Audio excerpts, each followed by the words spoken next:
call me a racist? Oh my God! It is episode 98. 98. Of the Keep on Tricking podcast. Yeah.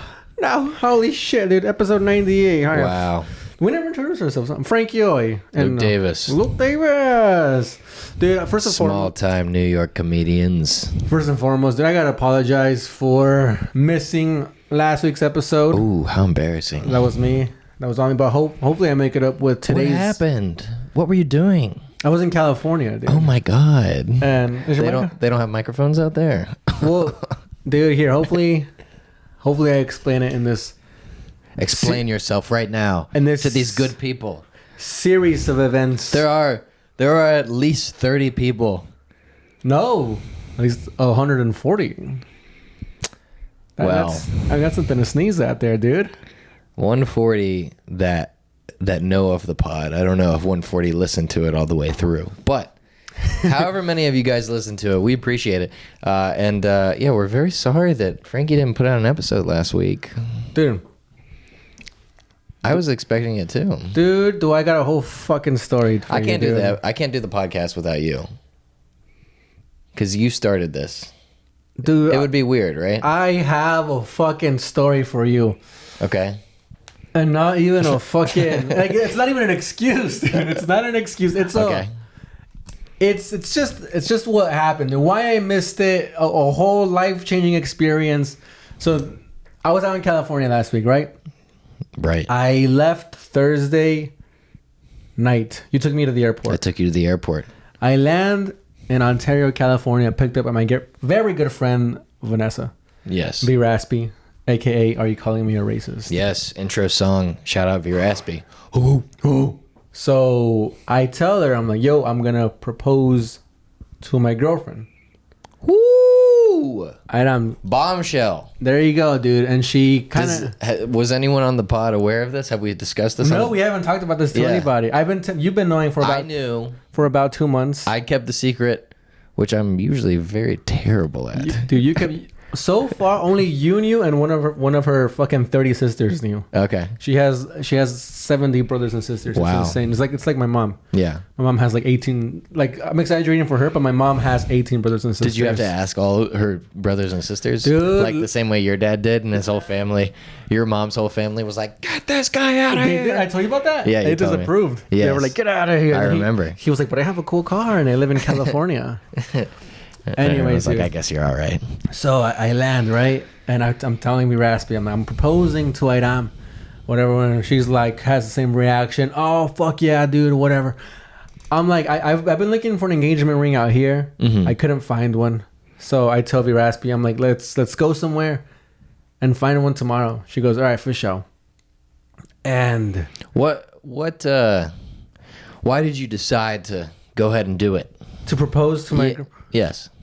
Well, I mean, it's not because I love her or anything, Mhm. or don't want to spend the rest of my life with her. Right. It's just a whole bunch of tax reasons. Tax reasons, yeah. Yeah. Yeah. Very smart. Very tactical. Right. So No, I mean, I know obviously it's because you love her and you found your person. But I was just wondering, was there any reason in particular that you were like, okay, it's time to like take this to the next level? I've been in New York for almost 3 years now, right? Yes. And Yeah. the whole time she's been there for me. I've gotten into like she's kept me on track. Mhm. Like, She's a very good woman, good supporter of you. It's from what I've seen. It's like, she's always like, where's the pod? Where's the pod? Where's the vlogs? Yeah. Did you get on stage this week? How come you didn't get on stage as much this She week? supports your dream. She knows that that's the most important thing to you at this point. Yes, she's a requiem for a dream. She dude. doesn't ask you to replace your aspirations and goals with her. She merely is a proponent of it, an addition to you. Yes.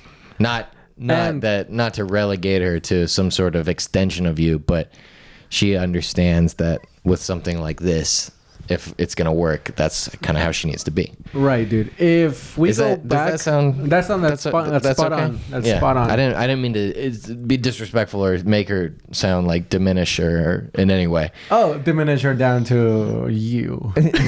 No. No. Yeah, I mean, from what you know of her, that's spot on. Yeah. But I mean, you see me a lot, and then she fucking has her own life over there. Mm-hmm. Whatever. But if we go back like 4 years, dude, I mentioned the van to her. She fucking pushed me to get the van. She was like, "You're never in your apartment, whatever. Get the van, move to LA." And I was like, "Oh, all right." Yeah. She pushed for that. I had a little thought about moving to New York. I talked it over with her. I almost bitched out of moving to New York. Yeah, because you smoked weed in Colorado. No. Before that. Oh, really? Way before that. I almost bitched out of moving to New York, and she pushed for it. She was like, "You're leaving New York. You have to do it. Whatever."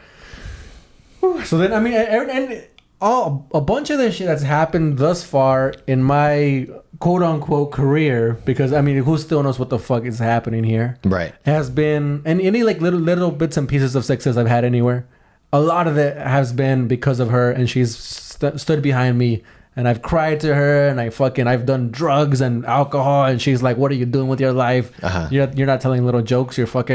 You're doing drugs with fucking Alex and Luke." And I'm like, "I'm sorry." Well, don't throw my name in there. What Also, that- you cried. No. Oh, okay, good. No, I mean, I cried like out loud. Cried, like in the same way that you exclaim something. Right, yeah. I went, "Ah!" Yeah. So How masculine. she's kept me on, yeah, very Spartan of me. How masculine I cried. She's kept me on track, dude. Yeah. So this leads up to Thursday night. I land at Tubby Raspy. I'm like, "Can you help me find the ring tomorrow?" And she goes, "Sure." I have talked to Iram's sister months ago, around the same time I told you, and she was like, she knows my financial situation. She knows I'm not fucking rolling in millions and billions. So she goes, go to an antique store or whatever, She goes, "They got nice shit, and I'll send you pictures of things that Iram likes." And I'm like, "All right, cool." The next day, I go to an antique store with Raspy, and dude, the first ring that we see, we immediately were like, "Oh, this is the one." But you can't do that, right? You can't be like, "Oh, the first one," bro. We see the first one. It's a ring of something that I know she's like. It's a ring that she's like showed me pictures of, like rings, and like she's into jewelry. I know she'll like this, and I'm like, "All right, but this can't be. We can't just be like one and done." Right. So we like walk around the antique store. I find a shirt from the antique store. It's called Granny's Antiques, and I'm like, "This is a cool." Like, me, I like bar shirts. I like like whatever shirts with a little small logo in the front, big one in the back. I'm like, "Oh, cool." I'm like, "All right, this is a cool shirt." A little side note. We walk around. We walk on this big ass antique store in Southern California for like maybe like an hour. Like, all right, dude, we didn't find anything. We saw some other rings. We didn't care for anything. We go to another one. We go to a jewelry store. They have shit that isn't as pretty, but like way more expensive. Sure. And we're like, we don't care for this. We go to another antique. So we fucking travel around for like 2 or 3 hours, dude. Like antiques. Like we're just like in this. And we're like, dude, I think we have to go get that first one. Chasing the dragon of a ring that you already found. Yes. Just for the principle of, so that you don't have to, feel like you didn't really put in the work to find the right ring. Exactly. Yeah, but you did. You found it immediately. All right, so we go back to this. Oh, let me add. During all this is happening, Iram is in Mexico with her family. Okay. With her mom. She doesn't get back to California until Sunday night, Monday morning. Okay. Around there. And this is Friday. She's there with her mom and in her Mexico? 35 brothers and 27 sisters. And fucking 3 million Mexicans. Okay, yeah. And so we go back to the first antique store. And I tell the lady, "Let me get that ring and that shirt." And she goes, "Nice, dude." And she gets the ring. And she doesn't, I'm like cracking jokes, and she doesn't care for my jokes. And I'm like, this lady can fucking blow me. I mean, like she asked me what it's for. I said it's an engagement, and she rolled her eyes. And I said, "Bitch, I'll meet you outside." And I'll drop kick you. Granted, she was like 70 years old. And then, they had to call security. They held me back. And I was like, "Give me my shirt back." And they sold me my shirt, sold me the ring. Yeah. We get in the car. How much was the ring? Should I ask? No, you shouldn't ask. Oh, okay. And I shouldn't tell. Okay. Because it's bad luck. Yeah. Is it? Well, I just been spreading they say rumor. 3 months salary, but you don't really work. No, you worked for 3 months. Well, yeah, dude. Yeah. Well, I mean, I have that joke. I wrote that joke about it. Which one? I'll tell you later because I'm still working on it. Okay. So we get the ring, we're like sick, dude, and you know we got an antique, so we get it polished, and now it's a nice fucking beautiful ring for what I can afford. Yeah. We're like, nice, dude. And now I have until Monday to talk to some of her brothers and sisters that live in California. Mm-hmm. So it's Saturday afternoon, and I drive up to her sister and brother-in-law's house.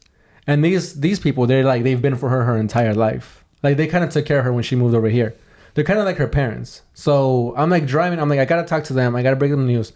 VRSP's giving me a ride because I don't have a car. They live like up in like the mountains. I'm driving up the mountains. I'm looking at my cool new antique shirt that I bought. I'm wearing it to go talk to them. Yeah. And there's like lotion on it. It's like, it's weird. It's like dirt on it. It's like dog hairs on it because I wore it the night before. Oh. And I look at VRSP and I'm like, should I be dressed nice for this? Yeah. And she's like, yeah, I think you are. And I'm like, I'm fine. We drive for like 30 more minutes, and I'm like, look at my shirt, and I'm like, no, dude, I fucking look for stores. I gotta fucking, yeah. Bro, we're already in the mountain. They live like in a mountain town. We're already like in the mountains. But if you show up in like a collared shirt, then they're gonna be like, what's up? Like, they'll know immediately. Right. Well, I mean, that's fine. That's because fine. It's not a surprise for them. Right. So I'm like, oh, dude. So I start having a fucking panic attack. I'm like, dude, like, we have to find. I gotta change my shirt. I have to change my shirt. Yeah. And she goes, and Veraspi's not helping. She goes, yeah, you look like shit. And I'm like, oh god, dude. I've been wearing the same socks for 2 days, dude. My pants are dirty. Oh yeah. I've been wearing like this. My shirt has stains from buffalo wings in it, and the lady's blood from the antique store that I beat up. Yeah. You've had the shirt for one day. It's already dirty and disheveled. And VRSP, like, she's like, all right, we'll look for something. We don't have any service because we're in the mountains, and we passed by like a small mountain town shopping center. It's like a big grocery store where they sell meats. And I'm like, pull in here. Sometimes they have shirts in there. So we pull into the store. I'm hoping they have like a maybe, you know, the pro clubs or like a shaka, just like a white shirt. Yeah. We pull in. They have, dude, all they have is a shirt from their meat market. It has like a little bull design on the front. And like in the back, it says, whatever center meat market phone number, and like a little bull. And I'm it's like the same type of shirt as the antique store shirt. Yeah, but this one is for the meat market, and it's. And you were probably like, "Oh, that's sick." Yeah, but they don't have it in my size. Oh, okay. They have it in. I like to wear like loose clothes. What about the clothes you packed? It's all in Idam because I was staying in Idam's apartment, so I don't have anything with me. Oh. And so I'm like, fuck! It's just this gray disheveled shirt that they're selling for like $7. It's like rough, you know, like those like rough shirts. It's like a lower quality than Hanes and lower quality than Fruit of the Loom. Yes, it's the kind of shirt you buy at a meat shopping center. It's the kind of shirt that chafes your nipples. It's the kind of shirt where you dry it once, it fits your fucking newborn brother. Yeah. It shrinks and then you're like, I'm buff. Yeah. It shrinks and you're like, I'm fat. Yes. So I run outside. I'm like, all right, cool. I have this shirt, and I throw it on, and I'm just like, is this better? And she goes, well, it's not dirty. And I'm like, so that's the standard now. Not the standard isn't being dressed nice anymore. Yeah. Now the standard is like, just don't wear a dirty shirt. Right.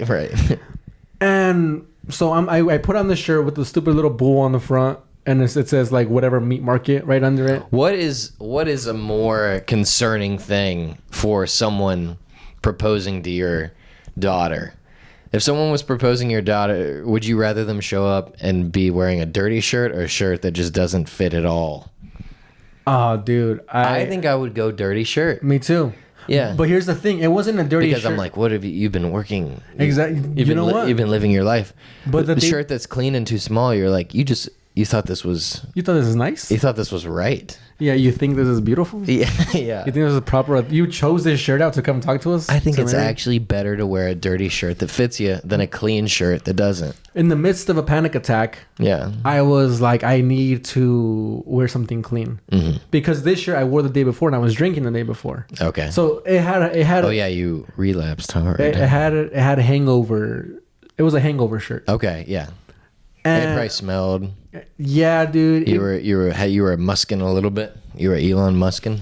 I showered, but you know me. I don't like to. I pack. You showered and you put the dirty shirt back on. I pack really light. Oh,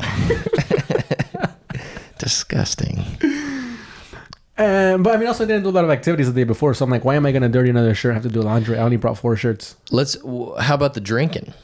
What about the drinking? You were drinking. Oh, yeah. We're not supposed to be drinking. Oh, hello? What's up with that? Who said that? We did. We made a promise to each other, remember? That is true. We shared each other's blood. Oh. Yes. No, we didn't do that. But well, I know. You told me before you left, you were like, I'll probably have a couple drinks. Well, because the reason I left to go with your Raspy was a whole other bag of hammers. Right, that we don't even... Yeah, we can't even discuss We don't got to that. get into that. Yeah. So, I shared a beer or two with her. Anyway, so we're going up the mountain. Okay. I'm wearing my fucking... Just blow past it. I'm wearing up my shirt. Well, you want to keep talking about the drinking? No. It's fine. Are you going to stop drinking now that you're here? I don't drink in New York. That's my thing. Because okay. I see New York as a workplace. Oh, right. Okay. And I go to California, I fucking... I got it made in the shade. I'm Let it hang next to the loose a little beach. bit. I'm with my family. Yeah. In New York, I got to be getting on stage. I got to fucking be doing little vlogs. I'm fucking editing every night. Yeah, true. I'm working with Yucateco. Shout out Yucateco. You know? So I don't really got the bandwidth to drink out here. That's true. Anyway, so I'm going up the mountain. Okay. And I'm wearing my stupid little shirt. And now I'm like, I wasn't nervous the night before. I wasn't nervous in the morning. I got a panic attack because of my dirty shirt. Now I'm having an anxiety attack. Yeah. And we're pulling up to their mountain house. And we're like, oh, jeez. You know what? You're wearing the bull shirt. The bullshit, dude. The small, The scratchy. Bullshit. Yeah, dude. the bullshit shirt. The paper, the sandpaper shirt clinging to your stomach.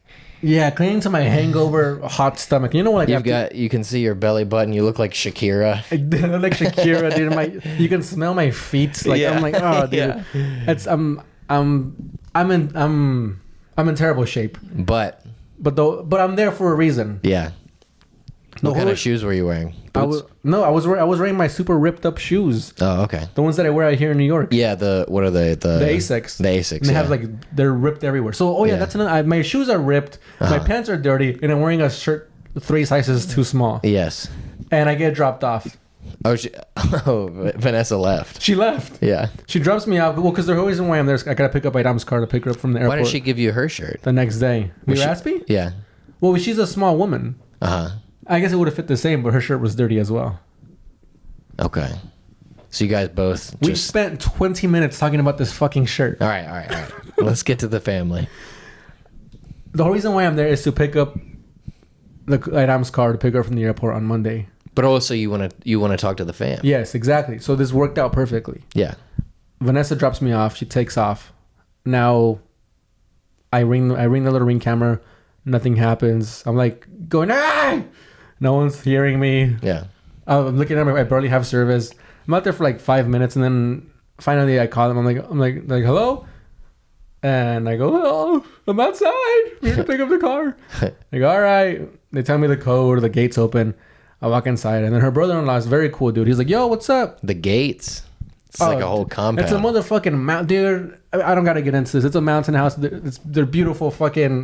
It's a beautiful home. Okay. Anyways, the gate's open. I walk in, dude. I'm nervous as shit. Mm-hmm. He's like, "What's up?" I'm like, "Oh, I'm just here to pick up the car." He's like, "Oh yeah, the keys are inside." I'm like, "All right." And then I out of just being nervous, I tug on the door and it opens her car, and I'm just like, "Oh," and I'm emptying my pockets into the car. Like this, you know, when you're nervous, you don't know what to do. Yeah. I'm just like throwing in my phone in there. I throw in my wallet. You know, like sure. My shirt. Yeah. You're checking for a shirt in her car. Yeah, dude. Yeah. And then I go inside, and her sister's there, and she kind of knew why I was there because I messaged them. I was like, "Yo, when I go pick up the car, I need to talk to you guys about me and Adam." Mm-hmm. And all right. So then I go there, and then I'm like talking to them. What if you were like running it by the family, like whether or not you could break up with her? I might talk to your parents, and They said it's cool. We break up they said it's cool if we move our separate ways. Yeah. So we have small talk to the minimum extent, dude. They're like, "Oh, so yeah, this weather," and I'm like, "Oh yeah, the weather." Yeah. And after they're like, "All right, dude. Like, what do you want?" Her sister looks at me and she What goes, is it? She goes, "So what's up?" And she knows. She starts smiling. I know. I start laughing, and then eventually I just tell them. You know, I'm like, I fucking love your sister very much. I know she cares about you, but whatever. The whole spiel. Yes. and tears and hugs and fucking backflips. You cried. And high fives. No, I didn't cry. You cried. But I, like I got watery eyed. I was very happy. Yes. I'm because I couldn't believe this was like the first people that I spoke to face to face about doing this, and it went very. I don't know how they were gonna. I don't know how they were gonna take it, because for the past 2.5 years I've been in New York doing fucking comedy. For all they know, I'm just out here just not doing anything. Right. But I think I'm updates them on what I'm doing, so they take it well. And they approve, and it's fine. I get in the car and I leave. I'm on cloud 9 there, dude. I'm fucking driving down the hill. I'm drifting and shit. Yeah. I'm swinging my shirt around. Yeah. I throw it back into the meat market. I'm like, get my $7 back. I need it for the ring. Yeah. And, and now I'm driving to her other sister's house. Go to her sister's house. She goes, I'll be there in 20 minutes. Doesn't get there until 2 hours later. Jeez, and then I talk to her, and then she fucking cries, and I don't cry. I look at her, I'm like, I'm sorry. And then she approves. Yeah. Whatever. And now, how many people do you have to run it by? Oh, dude, a couple more. Okay. So I tell 2 of like the main people who like kind of looked. Oh, 4 of the main people who looked after her. And I'm like, all right, cool. But her parents are like in Mexico, so their phone call has to be through. I mean, their meeting has to be through a phone call. But whatever, dude. So I do all this. The next day, Iram lands. I pick her up from the airport, and she doesn't know anything, right? We drive to her place, and her cousin's there with his girlfriend. Raspy's there. We fucking just have a good night. We start drinking. Yeah. And we're hanging out. We haven't seen each other in ages. It's a fun night. Now the next day we drive to my parents' house, and my parents know already. But I'm like, everybody, don't keep it a secret, because it's gonna be like a nice night or whatever, Oh, hold up here. Let me go back a couple of steps. When I'm talking to her second sister, she goes, "Oh, we gotta have a party for when you propose, because I'm planning on proposing on Thursday." And it was Tuesday? And this was Sunday. Sunday. She goes, we got to have a party for when you propose. And then so she's like organized. She's talking to people who already know. She's like, we're going to have an engagement party for Rick's proposing on Thursday. After she hopefully says, yeah. We're all going to go to this person's house. So fucking the gears are moving, dude. Right. Her sisters are excited. They just want to party. They're like, oh, they start ordering decorations and shit for like engaged, and fucking can't believe you're marrying that guy, and think about it again. Pinata, dude. Yeah. Tacos, lemons. I know. And I mean, so limes. So that happens with the second sister. Yeah. Right. And then now back to Sunday night after I talked to everybody. We're driving to my parents' house, and then I was like, oh, I'm like asking her about Mexico. How's Mexico? I was like, nice. And she's like, oh, we should go. And I say, oh yeah, let's just save up for 1 month worth of rent for because she's planning on moving out here. Let's save up for like 1 month worth of rent so we have enough rent, and then we can still travel. And she doesn't say anything, and then I look over and she's getting all watery eyed, and I'm like, what's happening, bro? And then she says, I can't move to New York with you.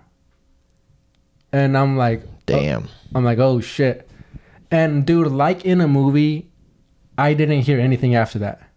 You were shell shocked, dude. I this is the first time in my life that I experienced a fucking ooh. Yeah. Like the radio was on, dude. I'm not sure if the waves were weird. Yeah. I'm not sure if the radio really turned on. I don't know if I was having a stroke, dude. All my arms and legs got tingly. Yeah. Like, and I didn't hear anything, and then I just kind of like look over to the side, and she's like crying, and then I'm like driving, and then I'm like, I'm crying. Yeah. And we don't say a word, dude. There's like an hour drive to my parents' house. She started this like maybe like 30 minutes in. We don't say a word for the next 30 minutes. And we're both just like driving and crying. Yeah. And then when I park in front of my parents' house, and I'm like, I'm glad you told me. I didn't want you to move in. She's like, oh, I know. I'm sorry. I'm like, it's fine. It's selfish. It's fucking, we're just crying that we don't really know. Yeah. And then we kind of stop crying. We start cracking jokes because it's her birthday on like the next, like fucking a week from now. From then, it was her birthday. And she was like, "Oh, this is the worst birthday ever." And then I'm like, I can't believe you fired me." Because like, you know, the internship I had, they fired me a week before the internship was over. Right. She did the same thing to me. She like I just got to California and she fucking fired me. Yeah. I'm like, you did the same thing to me. You fired me. My plane ticket isn't until like a week from now. What are you, nuts? Right. And But she didn't. It wasn't a dump. No, it was just like we can't. Like, I can't go with you. Like, she's like scared, and I'm like, what am I gonna fucking force you? This isn't right. I'm not bringing you to California from Mexico in the 1930s. You know, what am I gonna put you in the back of my horse and like, you're coming with me? Yeah, yeah. You know, I have nothing. I can't offer your parents land. Right. You know. So we're in front of my parents' house. I'm like, dude, fuck this. We drive around, we take a lap, and then we kind of calm down, and we just start cracking jokes at each other. We're like crying and making each other laugh. We're cracking jokes and. We kind of calm down. I'm like, all right, let's go back to my parents' house. We go back, dude. And luckily, no one's awake. Everyone's asleep. And I'm like, dude, I got to take a shower. And she goes, all right, well, she lays in the bed. I go in the shower. And I get out. You put the same shirt back on. I did the classic thing in the shower where you just like kind of like lay down and let the water hit you. Yeah. I'm just like laying there, you know. You brought a chair in there. I brought a chair, dude. I'm doing the thing where like I have like my forearm against the wall. Yeah. The water's going down my back. It looks like I just lost a big game. Yeah. And at this point, she doesn't know anything about the engagement. Right. She doesn't know anything. I walk out of the shower, dude. We go to sleep together. The next day, she wakes. Oh no, you know, I can't go to sleep. I walk out. She's like, she falls asleep immediately, and I'm just like laying there, and I'm like, I can't fall. All I'm thinking is like, I just fucking bought this ring. What's the return policy? And I'm like looking at her. I'm like, oh, dude, Jesus Christ! I've been with her for like 5 years. I'm just I'm on my phone. I can't even watch Seinfeld. I usually watch Seinfeld to go to sleep. Yeah. I leave the room and I start watching Annie Hall by fucking Woody Allen. Yep. I'm just watching Annie Hall. I'm like, this is a breakup movie. Yeah. Dude, this happened like not even fucking an hour ago. I'm already watching breakup movies. Yeah. Yeah. You're also not broken up. Yeah. Well, I mean, I'm also not proposing in 2 days. Right. Because of this. Yeah. So dude, it's never a good idea to watch a breakup movie right after a breakup. Dude, yeah. A lot of times it makes you want to get back together. I broke up with my girlfriend and then I watched Eternal Sunshine of the Spotless Mind. Have you seen that? Yeah.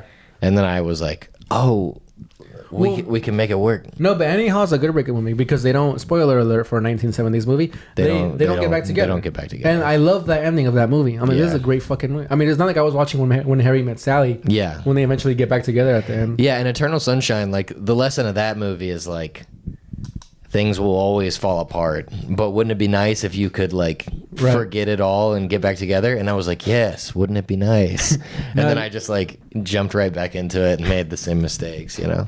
Right. So, here I am, dude, fucking watching Annie Hall. My best friend, my girlfriend, soon to be future fiance. She's over there sleeping. And I'm like, I'm crying, dude. I finally go to sleep like at 3 a.m. The next day she wakes up. She wakes me up. And I'm like, what are you doing? I only slept for 30 minutes. And she's like, oh, we can make it work, this and that. And now I'm just like, all fucking like cloudy eyed. And just like, I stayed up all night thinking like, well, no, maybe we can't. I'm not taking you to New York with me. Whatever. And then were you thinking more like, I'm going to end the relationship or I'm going to go back to California? We kind of did break up. Yeah. And I was thinking more like, I can't. Like, moving back to California seemed like a regression. Yeah, dude. Yeah. And later on, like, unrelated, I was getting stressed out because I was really thinking about it. I was stressing myself out. One morning I woke up with a nosebleed of like, I'm stuck between fucking like letting go of like stand up and everything and all this and that. Coming back to kind of being a truck driver again, just to resent. It's a terrible time to let go of stand up. Like right when things are starting to happen. I know, dude. So I'm like, I can't with the woman that I love. Yeah. And my fucking nose is bleeding. I'm like waking up with like nosebleeds and shit. Anyway, so she fucking she leaves. This is Tuesday morning. She leaves. I was supposed to do the podcast on Tuesday with Carlos, the guy, my co-host from California. Carlos Patino. Yeah. And then he texts me. He goes, "What time are we meeting up?" And I'm like, "Fuck you." And I'm just like laying in bed, dude. All by Yep. Her sister calls me. It's like 10 a.m. And I'm like, oh God. I'm like, she told her. I answer. She's like, so for the party on Thursday. And Right. I'm just like, I'm just crying. And she's like, what happened? I'm like, oh, I'm like crying, dude. I've never fucking cried in front of her. Yeah. I've just eaten food at her house. Yeah. And she was like, what happened? And I was like, oh, we broke up. And then I just hear, doo, doo, doo, doo. And she just hangs up. And What? And I was like, oh, she want to go check in on night out. She wanted to call her. Yeah. Yeah. She goes, who's this guy? He just eats at my house every now and then. Yeah. So she calls her sister, my ex, and So that morning you had said, okay, maybe we'll make it work, but maybe not. right. So it was like kind of like you broke up. Yeah, dude. So now all day I'm just like laying there, and then I go downstairs. I talk to my mom. She kind of just doesn't really know what to say. She just starts talking about finances, and I'm like, all right. Well. Yeah. I mean, Taking all the romance out of it. I mean, to her credit, like it was a bombshell. She's like, because I've been talking about getting engaged for like months already. Honestly, that sounds like what would happen if I talked to you about heartbreak. Dude, in retrospect, I was like, oh, I get my emotional fucking disconnection from my mom. Yeah. I told them, oh yeah, we're not getting. She's like, well, you gotta focus on the finances. Yeah. Like, I mean, maybe you're not ready to get married. You gotta. Yeah. You don't even have a house. Right. And then so I'm just like, all right. Went back upstairs. I just laid there. Your mom was like, you broke. Yeah. I spent all Tuesday. But you're not broke. I mean, you got. Oh yeah, dude. Yeah. Shout out Yucateco. Woo. So I'm all night, dude. All day. I'm just like laying in bed, and I don't talk to anybody. I'm just like moping around. You made a fort. I did make I rubbed one out. I fucking. The Raspy comes over. I get drunk with her, and I'm like, it's fine. And then she and then we drink, and then I'm kind of fine.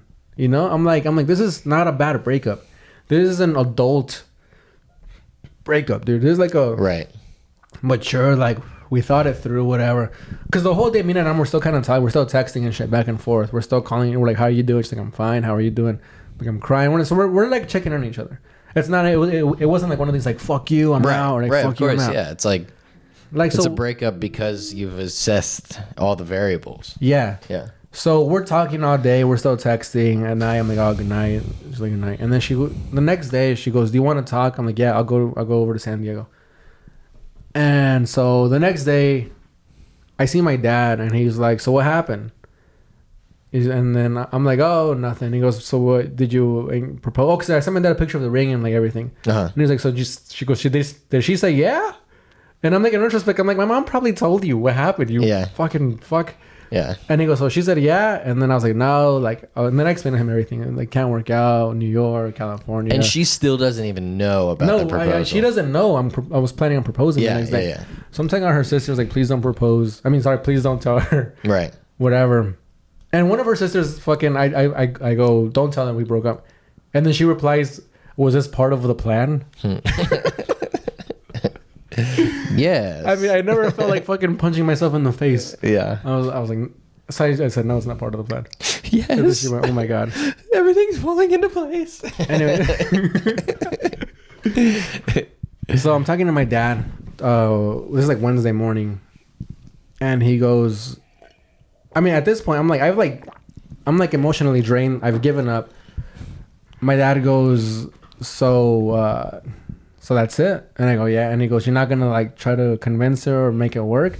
And I'm like, I can't bring her to fucking New York with me. I'm like, her family, her life, everyone is here. And he goes, but like, so it's like that black and white. You're not going to fucking try. And he goes, dude, if you don't try to convince her to come with you to New York or to stay together or to work it out, you never loved her. Damn, dude. Your dad hit you with the fuck. He probably already knew like what was happening. Yeah, dude. So I'm just like, at this point, I'm like picking He grabbed you. He was like, get yourself together, boy. Dude, so he's like telling me all this shit. I'm like nervous. So I'm like picking things up. Like, dude, so he tells me that I'm carrying like 4 things that I don't need. Yeah. Cause I'm like, don't look. I don't want to look at him. He doesn't want to look at me. Right. You guys are having the most serious talk of your life, and you're just both looking at the wall. Sorry, no, he is staring at me, but I can't look because I know if I look at him, I'm gonna cry. Yeah. So I'm just like picking random shit up, and then he says that, and I'm like, all right, do you want a shirt or whatever? It's too small. And so then so he goes, where are you going right now? And I'm like, I'm gonna go talk to her. And he goes, all right, we'll fucking figure it out. And I'm like, all right. And I get in the car, dude, and she doesn't get off work till like 5. I'm driving, it's like 3:30. I get to Oceanside, to the beach, right? Because I'm just gonna kill time until she gets off work. Mm-hmm. And she fucking, I'm like, oh, what time are you getting off? She goes, I'm getting off at 5. I'm like, all right, I'm gonna just go to the beach. So I park next to the ocean. I'm like, I'm gonna just walk to the pier. And you know me, dude. The first parking spot I see, I park in it. Because I'm always like, there's not gonna be parking near the pier. Right. I fucking forgot it was Wednesday. Yeah. So I parked like 2 miles away. I didn't know. I checked my phone. I'm like halfway to the pier. I'm like, I've been walking for 30 minutes. It's like 45 more minutes. Yeah. I'm like, oh jeez. So I'm like walking through all these like nice ass houses and shit, and I'm just like thinking about her. I'm like, damn, dude, we're really gonna fucking break up. And I'm just like, I keep trying to imagine my life without her. I'm like this. I'm going back to the van, how she convinced me to get that. I'm going back to moving to New York. I keep going back to like all the times that fucking my dad was in the hospital. I to like all this shit, and I would just go back to her, and like, she was always there.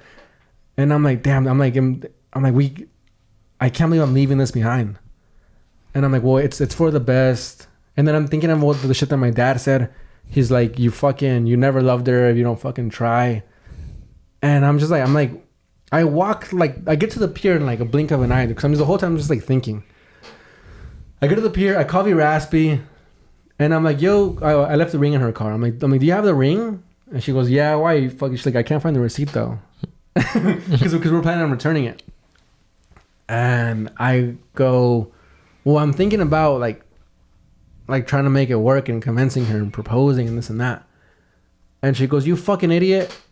She goes, you don't have the ring. She's like an hour away in Paris. And I'm in San Diego. You left the ring in the cup holder? Yeah, of Vanessa's car. In the glove compartment. Yeah. Dude, I don't want anything to do with it. Right. So I'm in the beach, dude, and I'm like, well, I'm not sure yet. I mean, at this point, I had already made up my mind. I'm like, dude, I can't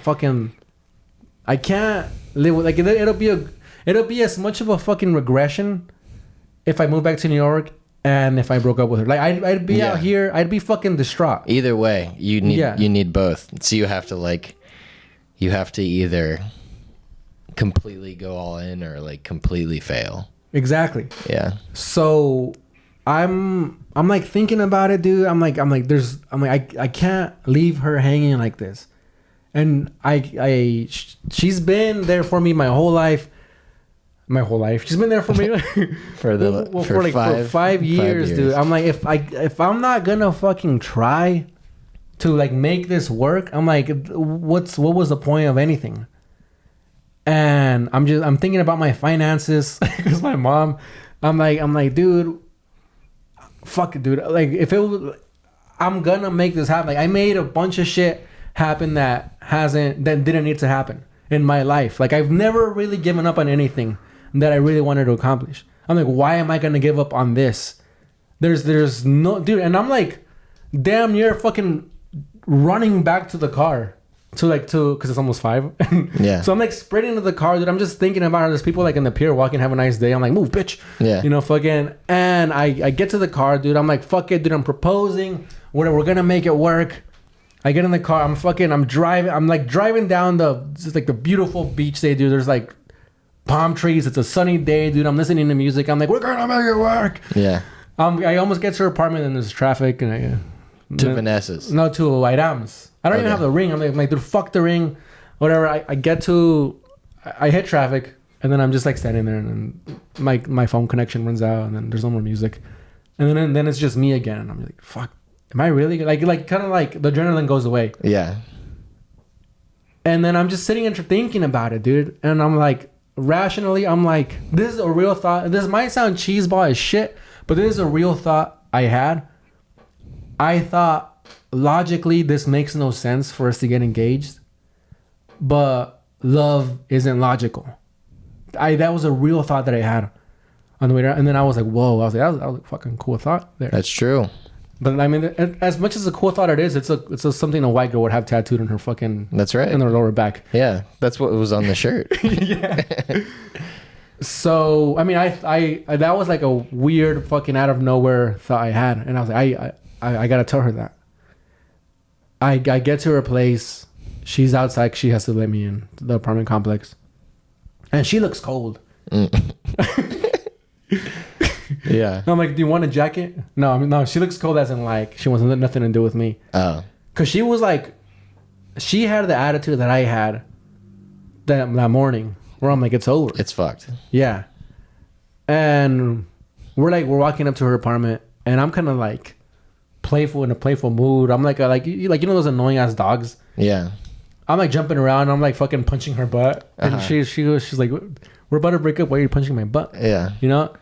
We go in her living room. She didn't even know what you had cooking. No, dude. We go in her living room. We're sitting down, and she goes, "All right." She goes, "Do you want to talk first, or should I go first?"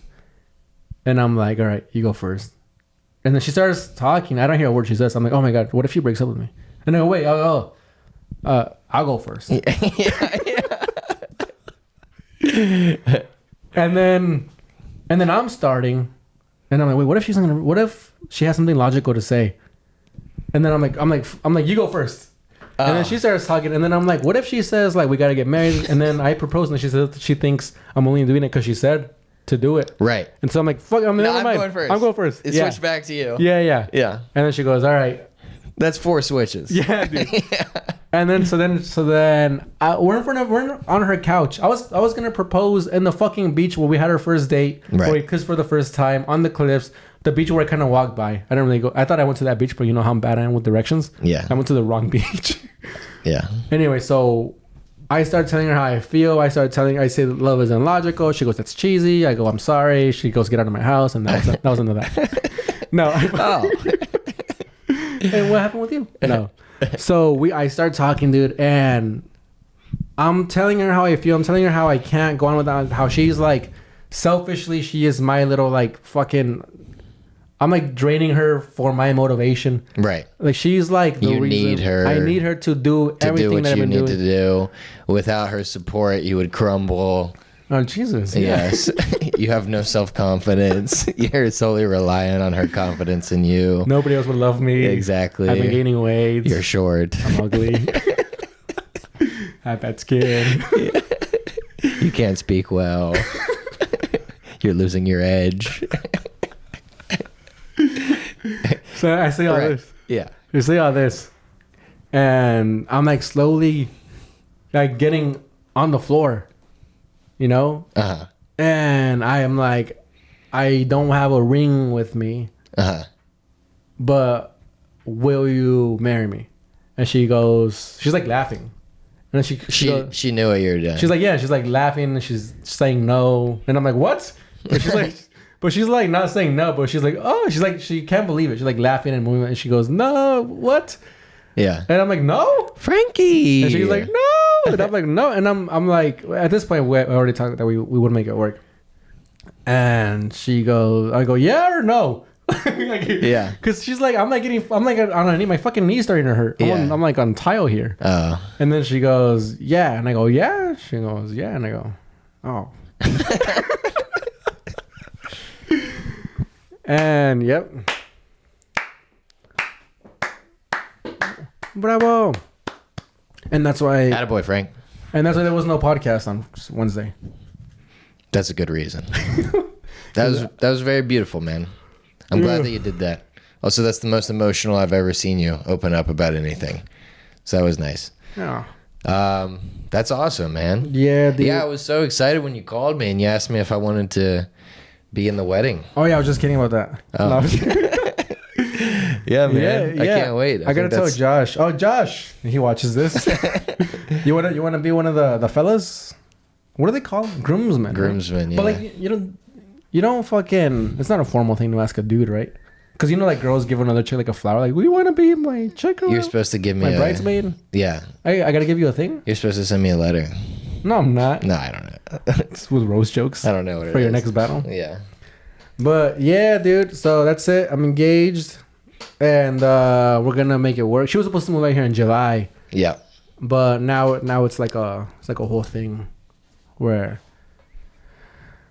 she move out here fucking whenever she feels like it. Yeah. And it's fine, dude. No pressure on the move, but pressure on the only thing that there's pressure on is making sure that you keep the relationship intact. Right. Yeah. Yeah. You know, and it's crazy because like the next day, I told you I emailed you Psycho. I made like some. I set down a bunch of goals and shit that I needed to do by the end of that month to be financially stable without fucking quitting stand. And then also she was like, dude, I'll never fucking tell you to quit what you do. She's like, I'll break up with you before you quit any of that. Right. So because she wouldn't want you to be castrated by her. Exactly. Because that's what happens in a lot of relationships is like, you know, the man has something that makes him, you know, stand out that the woman is attracted to, but then she doesn't want him to do that anymore so that he doesn't attract any more women. And then once she wears that down off of him, then she's not attracted to him anymore. She goes, oh, this guy sucks. Yeah, exactly. Yeah, so... Yeah, dude, that's that. Oh, and so I wrote down and then I've made a substantial sum of money, like literally like 3 days later. Yeah. So just like wrote down like all shit I had to do. That kicked you into drive to like ask for a good deal, dude. I told you too over the phone. Like the second she said yeah, a weird part of my brain got activated where I was like, oh fuck, I am now the head of the household. Right. This is my wife. My wife. She is now. You knew the first order of business: acquire a household. Yeah. Yeah. So I was like, oh, now I gotta serve and protect her because I'm the police now. So I gotta serve and protect. I'm like, this is my fucking. That's my wife. Yeah. Yeah. You need to start fighting people. And yeah, that's what I fucking. And I mean, Jesus Christ! I mean, what a great omen for like literally like 3 days later, I made some emails and fucking.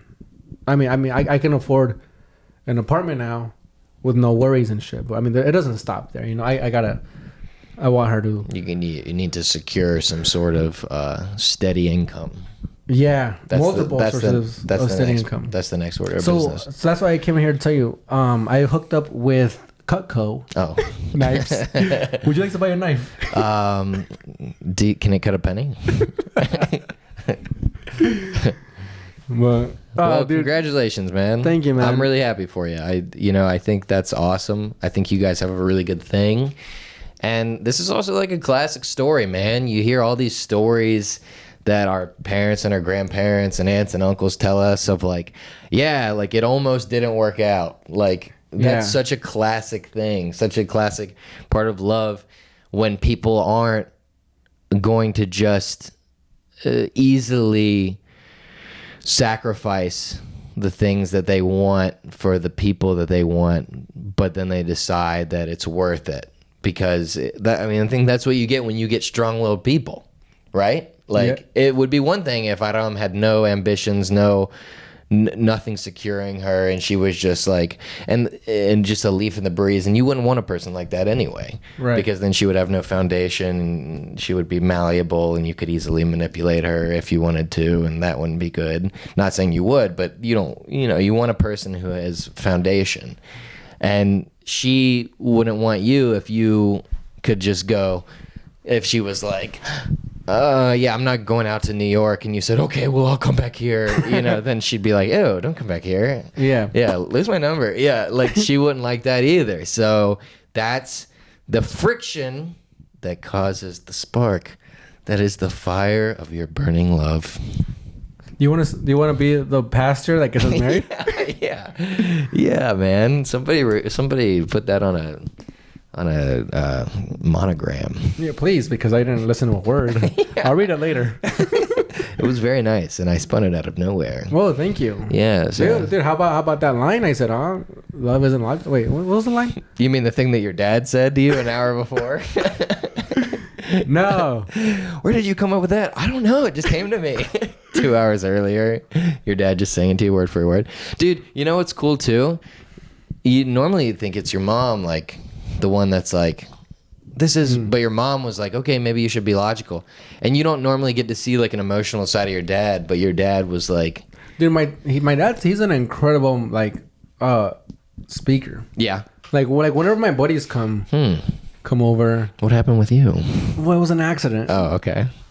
Whenever my buddies come over, my dad's like, you gotta go to college. He like motivates the fuck out of my homies. Yeah. And I remember one time, like one of my soccer homies came over to the pad, and my dad like convinced them to go to college. And they were like, whoa, like, yeah, I'm fucking signing up tomorrow. And then he was like, and then my buddy, he goes, what college did you go to? And I was like, I never went to fucking college. Yeah. He was like, what? He was like, dude, that's how everybody to go to college. Yeah. Yeah, because you didn't go. Yeah. I'm like, well, hey, that's Don't him. be a comedian. Oh, dude. I mean, I got to tell you about this. So me and Adam come back to the pad, right? Yeah. This is after. This is after the fucking, the storm has cleared.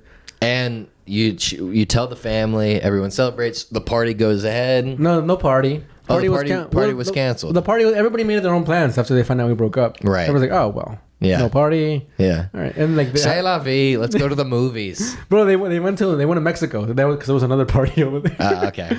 It was her dad's birthday. They were celebrating it in Mexico. Okay. So our party was supposed to be on Thursday, but it proposed on Wednesday. So it was all fucking backwards. Whatever. It was more of a spontaneous fucking proposal than when. And honestly, It was a dude. I mean, like, I think you needed to do that to show that how much that you cared about keeping the relationship intact. I know. I think not so much. I think she needed to do that. She needed to be like, "Fuck you! I'm not going to New York." She needed to do that, and then you needed to do that. You're right. Yeah. It was a whole. You did what you needed to do. Say what you needed to say. Yeah. Oh, Alex too, a groom's fella, but he doesn't watch this. I'll tell him in person. Okay. How many you gotta have? 7? I don't know. I don't think there's a rule. Oh, then never mind. You're out. Oh, anyway, so like after the storm has settled, we go back to my parents' house, and they're like, "Oh, good job, whatever." And then so I'm like filing my taxes and shit, and my dad's telling Adam, like, so you're going to New York? And we're like, oh, we explain to him, like, we're trying to work it out. Right. And then he goes, all right, man, well, enjoy your time here in California, because on Fridays here, when you get off work, it's Friday night. You go to your apartment, you have a nice steak and a beer. He goes, that's nice, huh? To her. She goes, yeah. And he goes, yeah, in New York, when you move with him, it comes Friday night, he'll give you a cup of noodles. And I was like, what the fuck? Asshole. And then, so like we laughed because it was funny, right? And then here's where my dad tries to be funny, but isn't funny in the slightest. Yeah. Bro, he says the same thing 4 more times. He says the same joke 4 more times. By the fourth time, he's adding tags and insults. He goes, you don't want to, what, this piece of shit? Because he thinks he's funny? He's going to feed you a cup of noodles. And I'm like, dude, fucking. He saw a little bit of juice on that first squeeze, and he was like, "I'm gonna get that for all it's worth." Exactly, dude. Well, he's the same dad that like when my funny ass uncle tells him like he'll make fun of him, and my dad will be like, "Oh yeah," he doesn't know how to insult people. He doesn't know how to roast. He doesn't know how to be funny. Yeah, but he'll get made fun of. Everybody laughs, and he goes, "Oh yeah, well that's why you sleep on my couch." People are like, "Yo, dude, that's why you don't have a job." Yeah, yeah. So he's like. He gets a little chuckle, so then he just triples down. He goes, "You're not. He's gonna quit comedy. He's moving back. Don't worry, I have trucks here. He can drive the semi trucks. He always has a job with me. Don't go to New York." Oh my god! But then, so I'm like, I can't even be pissed because he thinks he's being funny. Right. But little does he know, I'm like, you're convincing her to not go to New York. Yeah. You're like, shut up. Yeah, and it's funny because your dad is like kind of the one who put the fire under your ass to like, do it. Exactly. So I mean, I can't be mad at him. Right. So I'm just sitting there just taking it. He was being more of a test to your relationship. He was like, this is what it's going to be like. Bro, and then my mom comes to talk to us. And then he goes, you know what I told Frankie? My mom, I was like, what? She goes, so I told her, for the 5th time. Over here she eats steak on Fridays, and over there, a cup of noodles. My mom goes, what? And she doesn't laugh. And that's when I'm like, that's the 5th time he said that. I'm like, because I'm more comfortable with my mom. I'm like, he said this is the 5th time. I'm like, why is he saying this? And then mom was like, I don't know. And then he goes for the 6th. And then at this We're point, just the same people in the room. yes. At this point, we just like started ignoring him. There's not even any new audience. No. I mean, the dogs were in the house this time. Yeah. I mean, at this point, we're ignoring him. And he's going, hey. Like, he's trying to get our attention to say it again. We're like, yo, dude. Get out of here. But, yeah, dude. That was that. And then we went to Disneyland for her birthday. Wow. Because you won the hop on one leg contest. I won a hop on one leg contest tickets to Disneyland. Because you convinced the boxer that he wasn't allowed to do it. Yeah, I told this story before in the podcast. I told it to Josh goes. There was a Christmas party for Adam's office, and everybody had to hop on one leg, and then the winner got 2 tickets to Disneyland. And I knew like her friend or her cousin's boyfriend was a boxer, and he came in and he was like, "What's happening here?" And I was like, "Not you. Don't worry about it." Like, all right. And then he like left, and then I hopped on one leg versus a bunch of office ladies in heels, and then I won tickets to Disneyland. And then he was like, "What?" Like he found that afterwards, and I was like, "I'm sorry." I was like, "I'll buy you a beer," and he was like, "All right," but it was like open bar. I just went in and got him a beer. Yeah. Well. And then I used the tickets for her birthday. That's why you shouldn't be a boxer. No. Fucking moron. You get punched in the face. Yeah. And well, congratulations, man. Thank you, dude. And what have you made a date? Probably. I guess not. We're thinking like November of like not next year, maybe like I don't know, but November for sure. I think in Mexico. Yeah. Mexico.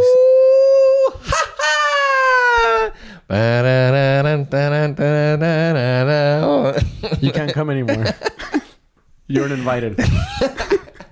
Come on, man. I'm excited. I've never been to Mexico. Really? I've heard that it's quite a wild place. I'm excited. I've never been to Mexico. I heard it's a shithole. No, I've heard it's like some parts of it are amazing. Like Mexico City is like a real ass city. I've heard they have a lot of great doctors there, and then I've heard like it's also pretty dangerous. I never been to Mexico City. Oh, really? Yeah. Oh. Well, maybe we should go. No. Have you ever done stand up in Spanish? Yeah. When I first started for like 2 minutes, and then I fucking bitched out. Why? I don't know. I feel like I was getting laughs for the wrong reasons. People were just laughing because it was in Spanish. Because it's not like I did it in Mexico. Oh, you did it for English speakers. I did it at an open mic in California where some people spoke Spanish, some people didn't. Oh, okay. And dude, but it's very different to be funny in Spanish. No, I know, but like if you got that, you could like, one day you could do comedy in like a whole different part of the world. Like dude, even Tom like Segura. Louis.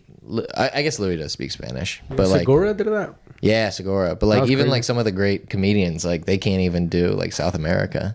Well, dude, here's the thing with me is that I am Mexican. So the expectation for me to be funny in Spanish, if I'm like trying to sell tickets in Mexico, is like way up here. Right. For Tom Segura, it's like, let's watch this white guy try to be funny in Spanish. And then he has really good jokes. Right. For me, it'll be me like, oh, it's this fucking Mexican. He thinks he's funny. Like, hey, asshole, you're supposed to be speaking Spanish. Right. So like, I mean, the stakes are higher. Let me get good at it in English first. Right. Speaking of which, we should go ahead and get on stage somewhere. Yeah, I've been getting on stage a bunch. Oh, you don't care to hear what's been going on with me? No, Sorry, we haven't all been getting proposed. I've just been working on my craft. Go on. Well, I just didn't have a follow-up question for it. Well, but good stuff. I'm doing 7 minutes tomorrow at Moxie's on the Lower East Side. It's a hotel, and I think I've been doing enough stand-up that I know exactly what I'm gonna do. Oh fuck yeah, dude. Yeah, so I'm pretty excited about that. And then next week I'm at New York Comedy Club on 24th, doing a check spot. There you go. And then after that I'm doing a roast, which is the reason that I get to do the check spot. Nice. But I'm doing a real set and then a roast set. I need to write some roast jokes. For who are you roasting? Gabby Jordan Brown. Oh shit. How you already roasted her, right? Mm-hmm. Yeah, we roasted one time and like she was like, we don't want to do this whole roast thing, do we? I mean, you and I, we've been doing this a long time. We're both consummate professionals. We don't want to hurt each other's feelings. Let's do something alternative. So, like, we wrote like an alternative roast act where I basically accuse her of having sex with dogs. And she's like, she goes up and she's like, are we all going to pretend like we don't think dogs are hot? And it bombed really badly. The whole thing?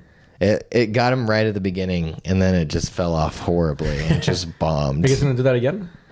No, I think we're going to. Just do it again. Fuck it. But it's so funny because she kept texting me and being like, she would still text me and be like, I got that dog. Like, she would like reference it. Like, they just didn't get us. Like, she was in That's fun. She was in denial about bombing for like months. I was like, Gabby, stop talking about it. We bombed. Anyway. Well, that's fun. When is that? That's next Thursday. Oh, fuck yeah. It's a week from tomorrow. I got to get my act together. Well, this podcast is going out tomorrow, right? Yeah, I'll put it out tomorrow. This is kind of an emotional episode. It is. Very vulnerable. Vulnerable Frankie is what we'll call it. I'm working on it. Yeah. What's going to be the name Don't of be this too one? vulnerable, though. No, dude. It's... Or else they'll hold you down and fuck your ass till you're dead. Trust me, I know. What? I'm just kidding. Who's done this to you? No one. I'm a very protected and masculine man. I know. Anyway, let's get off. What do you say? Let's get the fuck off, dude. Oh, rest in peace, O.J. Simpson. Remember I tried to tell you about how interesting that case was, and I completely fell flat on my face. Dude, what are you playing games on your phone? No, I'm like, I got my dates ready Oh, for you're this looking at weekend. your dates? Okay. Oh, Jesus, I lost them. Dude, fucking Luke calls me, and you go, you know how interesting the OJ, I mean, you go, it was a very interesting case, the OJ Simpson's case. And I go, I know, dude. It was. And then you go, no, but like, no, it was, and I'll tell you why. And then you like told me like the main things, because he was a superstar football. He was a football superstar who like got involved in this murder. And I'm like, I know. And you're like, well, no, but like I read a book on it, and it was a very interesting perspective. And I was like, what was it? And like, well, I forgot the name of the book, and it was it was all right actually. Just trying to tell me. Whatever. It's by Alan Dershowitz. Oh, there you go. Who was accused in the Epstein documentary of being a child rapist.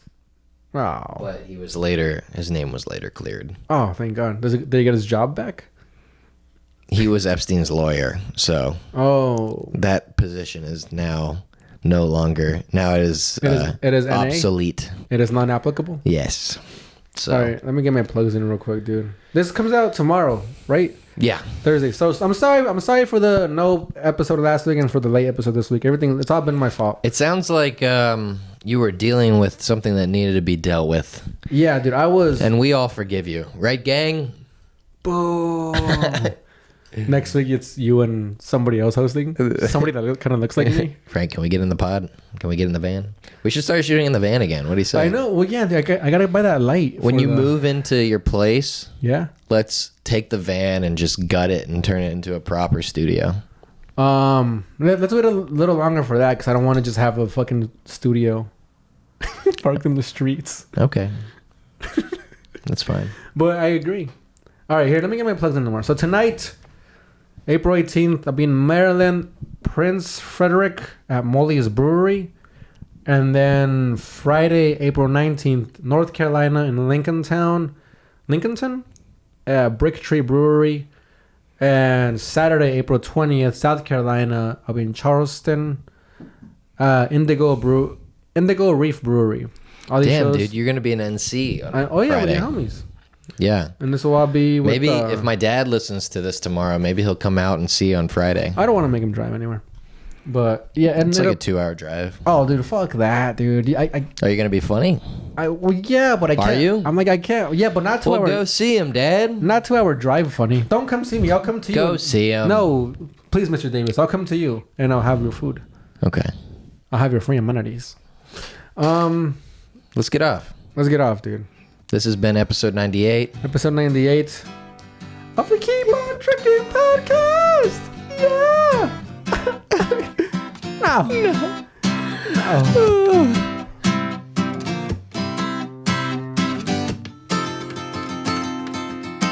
call me a racist?